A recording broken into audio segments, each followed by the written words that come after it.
Oke. Apa kabar? Ya, baik. Sorry banget ya. Ngajakin lo ketemuan dadakan gini di tempat yang... Apa? Halo juga sih waktu itu bawa mobil gue lewatin Kubangan main lo terjang aja. Salah gue. Wah, sorry banget. Tapi tenang aja nanti bilnya kasih. Enggak. Nggak apa-apa kan tanggung jawab. Nggak usah. Udah biasa. Sorry, bukan mobil Eropa soalnya. Oke. Waktu itu kan lo pernah nawarin gue untuk bantu gue soal pemilihan gue. Ya. Oh iya. Iya. Dan gue butuh detail tentang lo karena nanti tim gue akan susun strategi untuk branding nama lo. Thank you. Jadi gue sedikit cerita tentang background gue ya. Orang yang lagi lo lihat sekarang, Radito Karna, adalah orang yang terlahir dari seorang asisten rumah tangga. Nyokap gue, Bu Nining Adriani Karna. Orangnya udah meninggal. Beliau adalah korban kekerasan KDRT yang dilakukan oleh bokap gue sendiri. So sorry bro, gue nggak tahu kalau.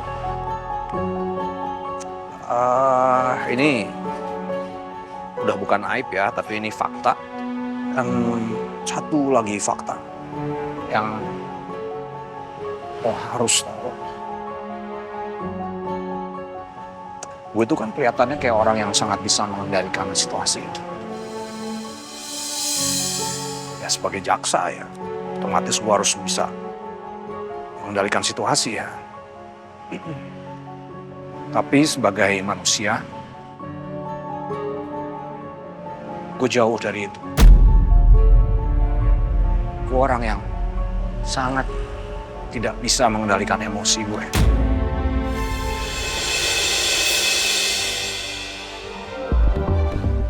Malah cenderung tidak mampu. Sangat tidak mampu.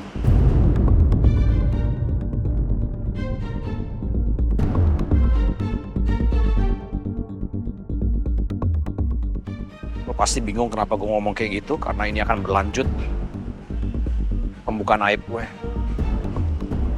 Jadi waktu gue dapat beasiswa di Jepang, itu kan yang gue sempet transit di Taiwan, ya lo sering cerita. Iya, gue sering banget cerita gitu ya. Di Jepang itu ada seorang mahasiswa Indonesia. Dia juga sama-sama lagi menimba ilmu di Jepang. Kebetulan orang itu lagi minjem buku yang gue butuhin.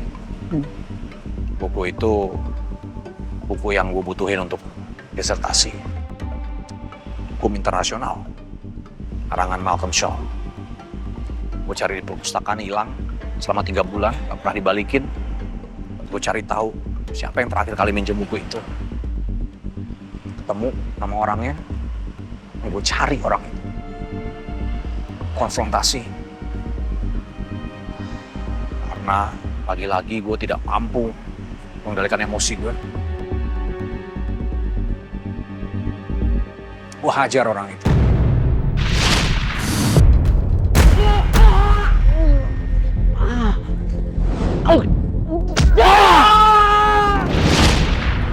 Pukul.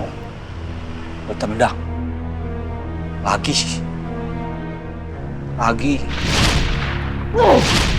Berulang kali.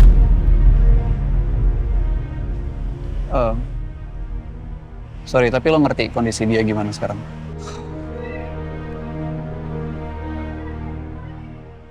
Dari yang terakhir gue denger sih katanya orangnya lumpuh ya. Tapi nggak tahu juga deh. Nggak ada kabar lebih lanjut karena orang yang nggak lapor ke polisi, nggak lapor ke pihak yang berwajib. Gue beruntung banget, Gustaf. Itu aja. Atau ada lagi?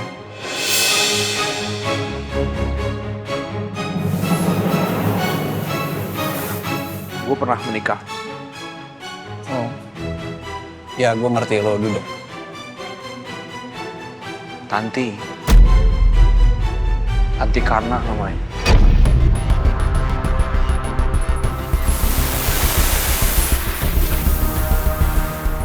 Gue sangat mencintai orang itu.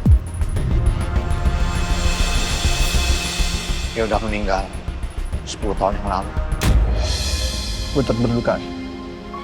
Tapi ternyata dia belum meninggal.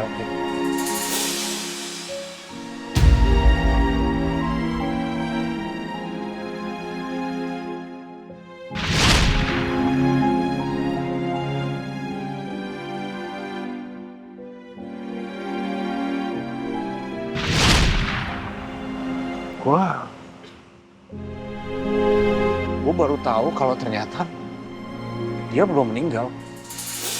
Ini kecelakaan yang terjadi sama dia itu dibuat-buat.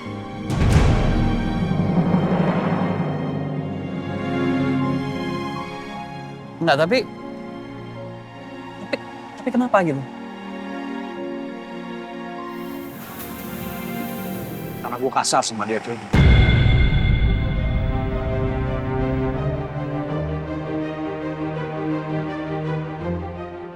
Dulu waktu gue nikah sama dia, setiap kali gue dihampirin masalah, setiap kali gue stres, gue lampiasin semua amarah gue ke dia. Tampar dia, dorong, gue pukul.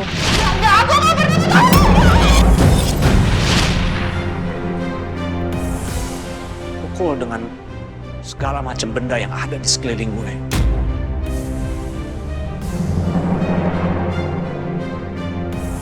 Untuk nyakitin dia. Secara fisik.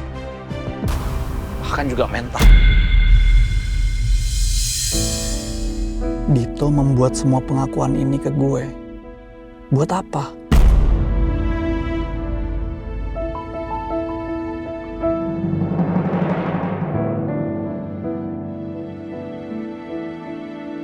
Cap cip cup. Kembang kuncup.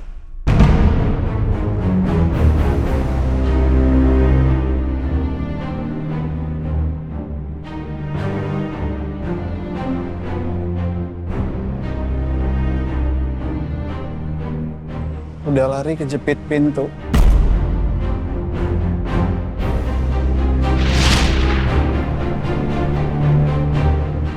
Cap cip cup kembang kuncup. Dalari kejepit pintu. Pak Tani ketiban papan. Matinya jam 8. Kuburnya tahun depan. Kian kena anak setan.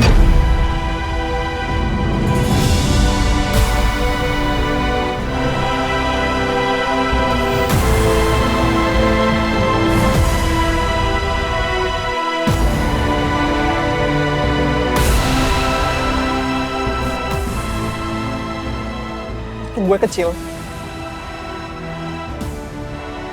Waktu gue diculik, ada orang yang ngebebasin gue. Itu loh. Satu lagi aib gue yang harus lo tahu. Waktu nyokap gue meninggal, bokap gue lolos. Gue harus bertahan hidup. Gue kabur. Gak tahu mesti kabur kemana. Gue cuma bisa lari ke segerombolan orang-orang yang gak benar, yang punya kegiatan yang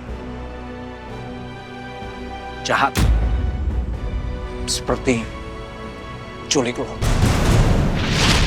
Dit. Hoi, ngapain lu sini? Enggak, tunggu. Jadi lo yang nolongin gue waktu itu. Gue utang nyawa sama lo, Dit. Kalau lo nggak nolongin gue waktu itu, gue nggak tahu sekarang gue di mana. Lo kebayang nggak mami gue kayak gimana? Gue utang nyawa sama lo.